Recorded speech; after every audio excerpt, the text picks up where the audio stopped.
got in about 2 o'clock that morning at the Homewood Suites, I think it was, and I saw that light blinking. I knew something good's got to be coming of it, and boom, we just did it. Picture an insane swing, so violent, so reckless, so completely wrong by every rule the sport had ever written, that it did not just win a major championship. It terrified the best players on the planet. It made them second guess themselves. It made them press. It made them crack. And the man throwing that swing, he had never even seen the golf course before he teed it up. He drove through the night, he slept in his car, he showed up with no plan, no practice, and no fear. And then he went out and did something the sport will never fully recover from. By the way, if this story is already getting you fired up, tap the hype feature and give this video some hype, because what this guy did next still feels completely unreal. How does a ninth alternate drive all night, sleep in his car, skip a single practice round, and still walk away with a major championship trophy? Why did some of the most disciplined, experienced golfers in the world start feeling genuine dread just watching this man take the club back? And what was the weapon he was swinging? A driver so tough it could stop a bullet that made all of it possible. To understand any of that, you need to understand the battlefield first, because the stage for this story was not just any golf course. It was a carefully constructed trap built by one of the most devious minds in the history of golf architecture, and every single player in the field knew it. Crooked Stick Golf Club sits in Carmel, Indiana, and in August of 1991 it hosted the 73rd PGA Championship. The course had been designed by Pete and Alice Dye, and if you know anything about Pete Dye, you already know that comfort was never part of his vocabulary. Crooked Stick stretched out to 7,289 yards, which in 1991 was a number that made veteran professionals nervous just reading it on paper. It was not just long, it was mean. Pete Dye had placed railroad ties along certain hazard edges, giving the course an almost industrial brutality. Strip bunkers guarded the fairways. Water hazards sat exactly where they could punish the most. Every element of the design was positioned to make a golfer hesitate, to force them to think twice, to demand that they lay back, play safe, and choose caution over aggression. Jack Nicklaus, a man who had won 18 major championships and had seen every kind of golf course the world had to offer, looked at Crooked Stick and called it very tough. That is not a throwaway comment from Jack Nicklaus. That is a warning. When the field arrived that week, they came prepared for war. These were disciplined, calculating golfers who had spent years learning how to manage their emotions, control their swing under pressure, and make smart decisions when everything was on the line. They studied the course. They walked every hole. They mapped the landing zones, identified the hazards, and built game plans that prioritized keeping the ball in play above all else. The entire strategy of Crooked Stick was built around one idea: do not get greedy, because the course will punish you for it. And the field, almost to a man, understood that and agreed with it. What the field did not plan for it was John Daly. John Daly was 25 years old that week. He was a rookie. He was unranked in any meaningful way. He had made barely $167,000 across his entire professional career to that point, a career that had given nobody any particular reason to think he was about to do something historic. He was not a household name. He was not a rising star that insiders were quietly buzzing about. He was a kid from Arkansas with a wild swing that broke every rule in the instruction manual, and he had absolutely no business being at a PGA championship. At least that is what the world thought.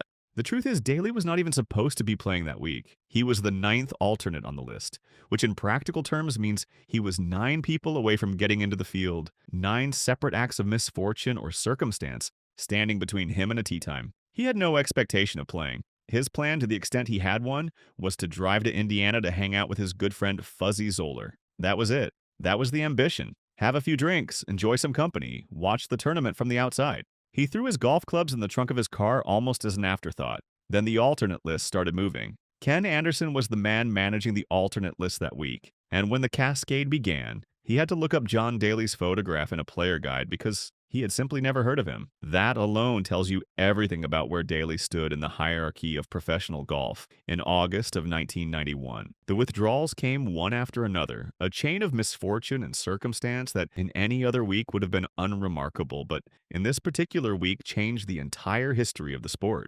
The spot that ultimately cracked the door open came when Nick Price officially withdrew the night before the tournament began. Price was returning home for the birth of his first child. And that moment of pure human priority, a father choosing to be present for his family over competing in a major championship, set off the final sequence. The sixth, seventh, and eighth alternates on the list declined the invitation. The notice was too short, and so Ken Anderson, who had needed a photograph to even know who this person was, picked up the phone and called John Daly. Daly drove through the night. He arrived at Crooked Stick on Thursday morning, having slept in his car. He had not played a single practice round on the course. He had never walked the fairways, never seen the doglegs, never studied the placement of the bunkers or the angles of the greens.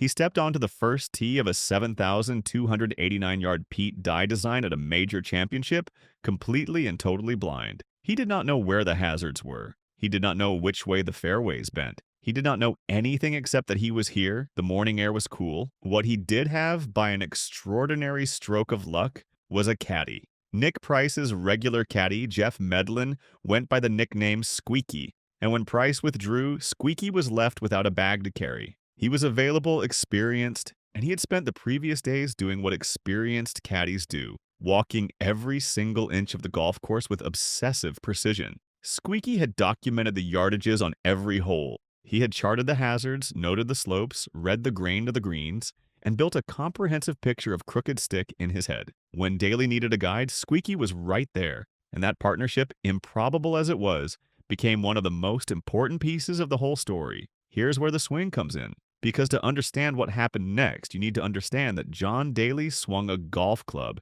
in a way that the established world of professional golf had been taught, since essentially the beginning of the sport, was incorrect. His backswing was extraordinarily long, going well past parallel at the top, his club traveling far beyond where any traditional instructor would tell you to stop. Classic golf instruction has always held that an overswing compromises accuracy, that the longer and more exaggerated your backswing becomes, the harder it is to bring the club back to the ball correctly, square the face, and make solid contact. The textbook said Daly's swing was wrong. The textbooks were about to get embarrassed. What Daly had beyond the mechanics of the swing itself was something that cannot be taught. He had extraordinary natural hand-eye coordination and the core strength to generate and control what that long backswing created. His hands traveled a much greater distance than any typical professional, which meant they built a tremendous amount of linear velocity before the club even started descending toward the ball. By the time the club had reached the impact zone, it was moving at 142 miles per hour. To put that in perspective, a typical tour professional of that era was swinging at around 110 miles per hour. The difference in energy those two numbers produce at the moment of impact is not proportional. The physics of it means Daly was generating roughly 66% more kinetic energy than the average player in the field. 66% on the same golf course, against the same hazards, hitting the same sized ball. Now here's the thing about swinging that hard. Standard equipment was not built for it. Daly had a history of cracking normal metal drivers under the force of his impact. The club head speed he generated put stress on equipment that manufacturers had not designed for, because no one had really designed for a 142 mile per hour swing. He needed something different. What he had was something extraordinary. His driver that week was a Cobra Ultramid, and the head of that club was built from a material called Loramid. Loramid is a hard polycarbonate plastic that has been reinforced with Kevlar, the same material used in bulletproof vests. That is not a metaphor or a marketing phrase. The material was genuinely tested, and the results were remarkable. A 1-inch block of Loramid could stop a .357 Magnum bullet fired at point-blank range.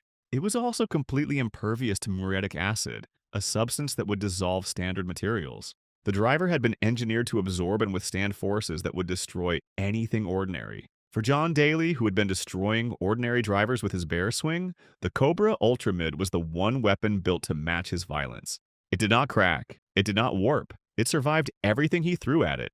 And what he threw at it was the most powerful golf swing anyone in that field had ever seen. Now take all of that power and point it at a golf course you have never seen before. Daly was on the first tee, the club in his hands, and he genuinely did not know where to aim. He turned to Squeaky and asked, and this is where the partnership became brilliant, because Squeaky had spent days on that course knowing exactly what it demanded, and within the first few holes, he realized something fundamental. The strategy that Pete Dye had built into Crooked Stick, the positioning of every hazard, every bunker, every water feature, the entire architecture of penal golf that had made Jack Nicklaus call it very tough. had been designed around one assumption. That assumption was that golfers would hit drives of around 250 to 260 yards. That was the standard. That was the range Pete Dye had engineered for, and that was the range that Daly was going to completely ignore. Squeaky understood this quickly.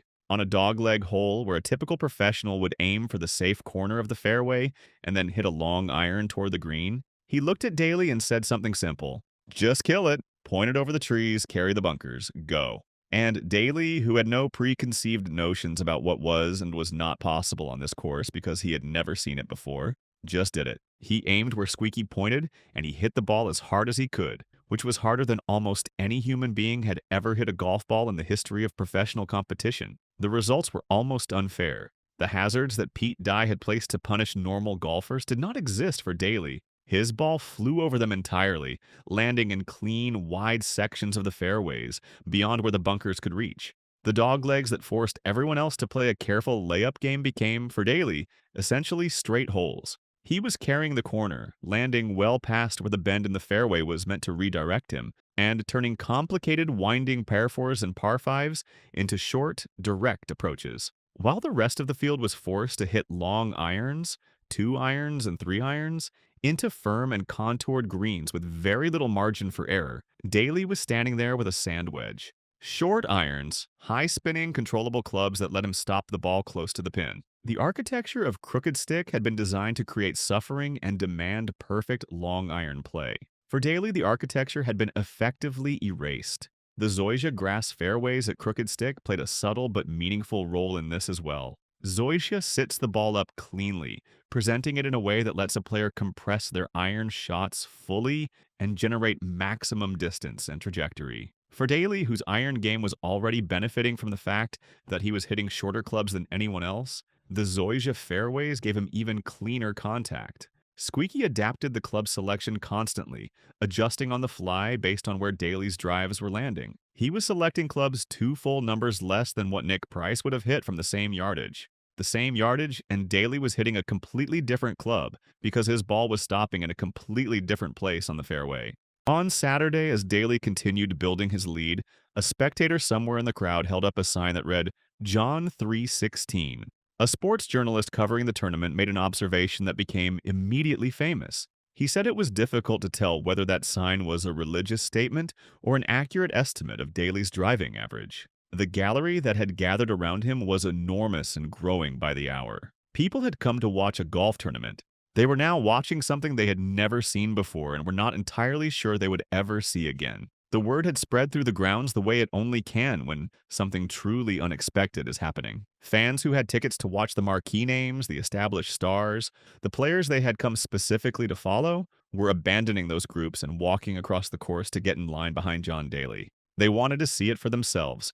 They wanted to stand within 100 yards of a tee box and feel what it felt like when that club came through the ball. Some people described it as less like watching a golf shot and more like hearing a sound they had never heard before. A crack and a compression that suggested something had gone very wrong, except the ball was sailing 300 yards down the fairway, and the man holding the club was already reaching down to pick up his tee with the casual satisfaction of someone who had done nothing unusual at all. Because for John Daly, he had not, and the pros were watching too. That is where the psychological dimension of this story becomes truly remarkable, because it is one thing for a spectator to be amazed. It is another thing entirely when your competitors are standing on a tee box, watching you carry a hazard they have spent their entire career learning to lay up short of, and they start to feel something uncomfortable inside them. Golf in the early 1990s was a sport with a very specific culture.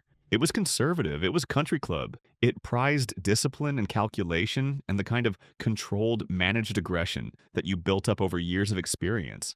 Players calibrated their risks. They aimed for the safe zones, they protected their leads with cautious play and expected others to do the same. The entire ethos of major championship golf at that time was built on restraint and precision, and the players who succeeded in that environment wore their restraint like a badge of honor. John Daly was the opposite of everything that culture celebrated. He had a blonde mullet. He wore a heavy gold chain. He drank what was reported to be up to 20 cans of Diet Coke per day and smoked cigarettes constantly. He ate fast food from McDonald's. While his competitors spent their hours before and after rounds grinding on the practice, putting green, or working through structured physical routines, Daly was blasting music in the parking lot and talking casually with fans who could not believe what they were watching. He was not performing looseness. He was not trying to send a message. He was simply himself, completely unbothered by the weight of the moment. And that authentic freedom was more unsettling to the field than any leaderboard position could have been. Because here's the psychological truth about competing in a major championship. You can prepare for the course, you can prepare for the pressure, you can prepare for bad bounces and bad breaks and the thousand things that might go wrong on a difficult day. What you cannot easily prepare for is watching a competitor who appears to feel absolutely nothing. No tension, no calculation, no visible awareness that this is a high-stakes environment where one wrong decision can end your week. Seeing that kind of freedom in someone else exposes the strain of your own careful approach. And for some players in that field, the exposure was destabilizing. Competitors began swinging harder. That is what happened. They watched Daly carry hazards they could not carry, and some of them responded by trying to match his distance, trying to generate power they had not built their games around, trying to compete with a man on terrain where he had a fundamental physical advantage. And when you disrupt your swing timing to chase power you do not naturally have, mistakes follow. The disrupted timing produced errors, the errors compounded. While others were beginning to crack under the pressure of trying to keep pace with something they could not explain, Daly remained completely unfazed. When someone asked him about his strategy that week, his answer was 4 sentences. All 4 days I did not think. I just hit it. Squeaky just said kill and I killed it. I had no fear out there. He had no fear. On a course he had never seen. In a major championship he had entered as a 9th alternate, against players who had been preparing their entire professional lives for moments exactly like this. He had no fear. As the tournament moved into its final round on Sunday, August 11th, 1991, Daly carried a commanding lead. He had built it wire to wire, day by day, round after round, and now he had to close it out. Sunday at a major championship is a different animal than the first 3 days. The course is the same, the distances are the same, but the air feels different. The silence between shots is heavier. The gallery watches every movement with a different kind of attention. And the leaderboard, which was telling Daly he had a significant cushion, also had a name on it: Bruce Litsky, a man who knew exactly how to win and was not going quietly. Daly birdied the 2nd hole. He birdied the 5th. He birdied the 13th and the 15th. He was giving the crowd everything they came for, birdie after birdie from a man who hit his approach shots from distances his competitors could only dream about. And then came the 17th hole, a double bogey, the kind of stumble that, on a tighter leaderboard, could open a door wide enough for a charging veteran to walk through. The gallery held its breath. The leaderboard narrowed, but the cushion Daly had built through 4 days of fearless, relentless golf was simply too large to surrender in one hole. He walked to the 18th tee, still in command, still unhurried, still the same man who had slept in a car 2 mornings ago, with no idea what was about to happen. And when it was over, John Daly had won the 1991 PGA Championship by 3 strokes. Now let me tell you where everyone finished, from the bottom of the top group up to the man himself. Number 4, Kenny Knox, finished at 6 under par with a total score of 282 over 4 rounds. Knox shot 67, 71, 70, and 74. He was a solid professional, experienced, and capable. But that final round of 74 told the story of what crooked stick and the pressure of chasing an untouchable leader could do to a game plan. He earned $75,000 for his performance that week. Number 3, Jim Gallagher Jr., finished at 7 under par with a total of 281. Gallagher shot 70, 72, 72, and a brilliant final round 67 that showed real fighting spirit coming home. He earned $95,000. On any other week, that kind of finish at a PGA championship would have been the story. In this week, it was a footnote. Number 2, Bruce Litsky, finished at 9 under par with a total of 279. Litska shot 68, 69, 72, and 70. He was a highly respected veteran, a straight-laced, calculated professional who had built a career on smart, conservative golf. He played alongside Daly in the weekend rounds and watched an unranked rookie outdrive him by 50 yards on virtually every single hole. That experience of having your entire competitive model made to look irrelevant by someone who did not even know where the fairways bent was one of the defining images of the tournament. Litsky earned $140,000 as the runner-up. And number 1 is where the numbers stop making logical sense. John Daly, the 9th alternate, the man who slept in his car, The man who had never seen crooked stick before Thursday morning finished at 12 under par with a total score of 276. He shot 69, 67, 69, and 71. His 12 under par total for the week was achieved almost entirely through his systematic destruction of the par 5 holes, which he converted into scoring opportunities that other players simply could not replicate. He won the tournament by 3 strokes and collected $230,000, more money than he had earned in his entire professional career up to that point. What happened immediately after the victory became part of the legend as quickly as the victory itself. Daly and his friends piled into a limousine. They drove to a local McDonald's drive-thru. They ordered food. They brought it back to Crooked Stick, and they celebrated the way John Daly celebrated everything, loud and happy and completely without pretense.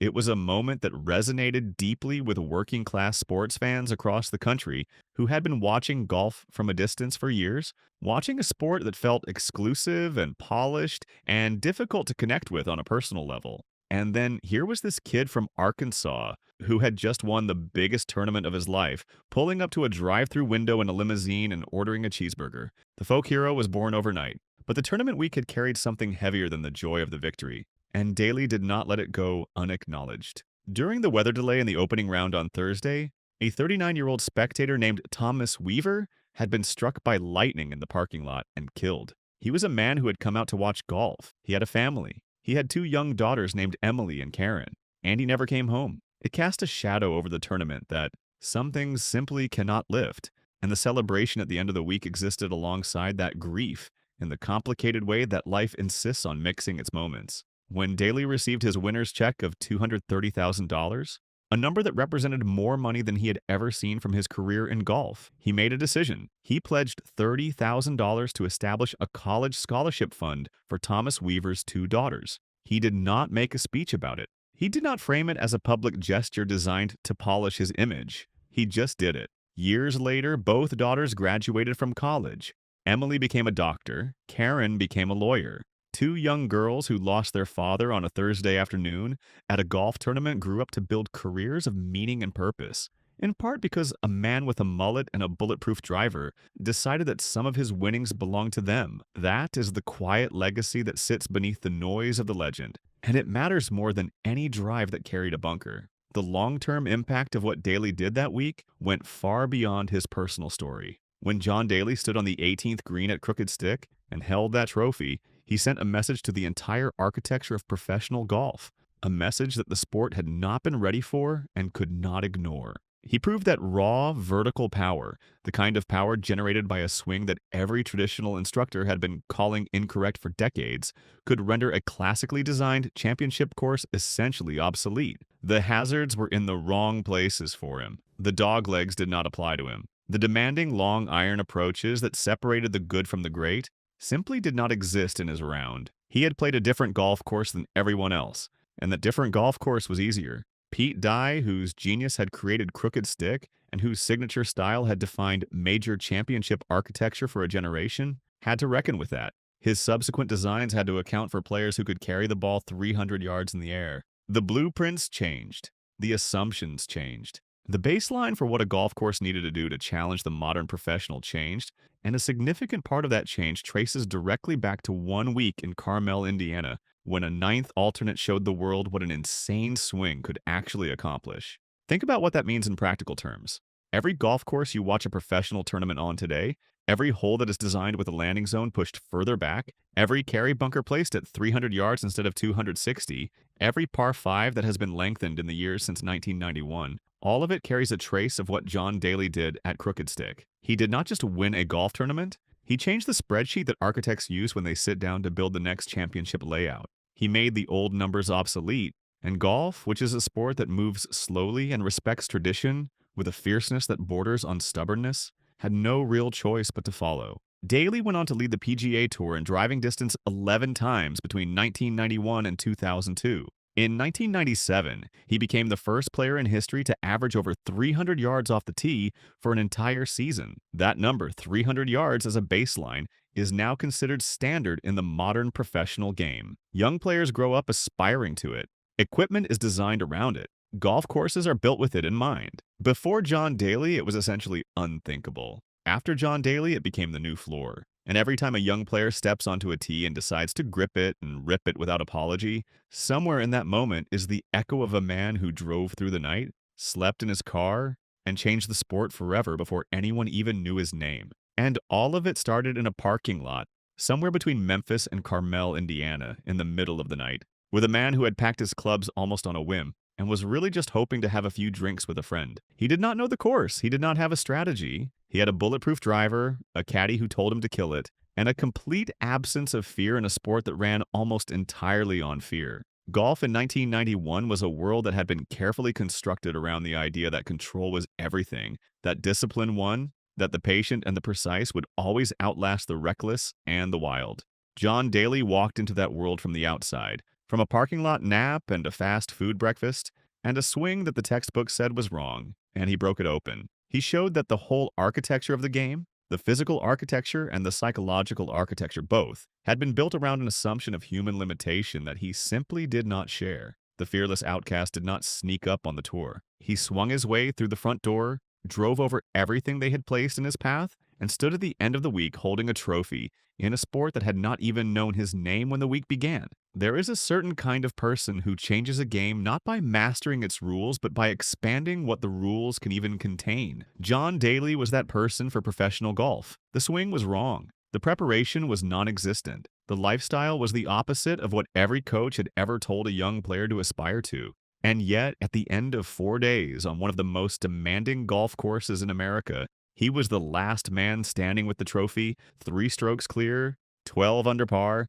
a folk hero to working people everywhere, and a permanent disruption in the comfortable story the sport had been telling itself about what winning required. He did not think. He just hit it. Squeaky said kill, and he killed it. If you want to see more stories about the moments in sports that nobody saw coming and nobody could explain, hit like and subscribe because we find them and tell them the way they deserve to be told. Drop a comment below and tell us which part of this story hit you hardest. Was it the night drive, the bulletproof driver, the McDonald's limo, or the scholarship for the 2 daughters who became a doctor and a lawyer? Let us know. And give this video some hype because this story, this one right here, is exactly why sports never get old.